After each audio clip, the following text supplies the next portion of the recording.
Hi crew, I'm Captain Doug Ward. I run the Walleye Express on the Saginaw Bay, on the Detroit River, and also over in Ludington in the fall chasing salmon. Today's video I want to share with you why I take front hooks off my crankbaits. I came out of engineering for 12 years in the industry, taught machining 25 years. Always trying to find new ways to do things, and so we're always pushing the envelope a little bit. One of the things that really out of necessity, I started taking front hooks off our crankbaits. And the first reason I do that is to keep them out of my hands. I take that front hook off from there, I've got less hooks to get in my hands. I've taken them out of my own hands, I've taken them out of clients' hands. I've actually been sewed together on one crankbait, hook over here, hook here, trying to get them out of a catfish. And that's always a lot of fun when a client has to take them out of your hand so that you can take it out of your other hand. So reason number two, less hooks on there.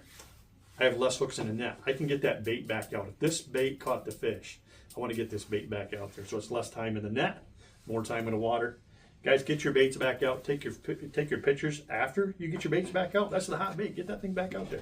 And then reason number three, I think of the predatory feature of it. Predators are always going after the weak one in the herd. This is going to have a different action in it. I upsize the back hooks on these. I go to a number 6 Gamakatsu, short shank, extra wide gap. I use the short shank for less leverage. That fish is pulling and twisting on it, whatnot. As we're pulling, winding that fish in, he's back there fighting, less leverage to pull that out. I get guys and they talk about, well, you got less hooks for everything else, you got less hooks to catch fish. I'll tell you what, if it didn't work, I wouldn't do it. We're always catching fish. And I'm just sharing this with you. This is what I do out there. So, kind of went through them a little fast, but I want to do a wrap up on this. Get you caught up and do the catch up. So the catch up, three things. Reason number one that I do it, less hooks in my hands. Number two, less hooks in the net. And number three, that predatory thing, there's a little different wobble than everyone else's. Think about salmon fishing for decades. As we're kids throwing pike, throwing daredevils for pike, trolling walleye spoons for walleyes.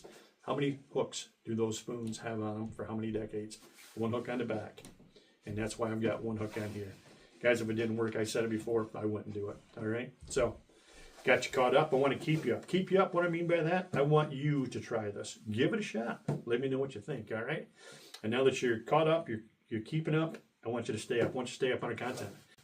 Next video is going to be talking about why I run half-pound bottom bouncers. Half-pound bottom bouncers. Also, why we run a bell on our down rods. Guys, down rods are important in your spread. If you're not running a down rod, you're missing an important component in your spread. I invite you to go to our expressfishingcharter.com website. Again, it's expressfishingcharters.com. Also, check out our Facebook page. Guys, I'm Captain Doug Ward. Until next time, peace and tight lines.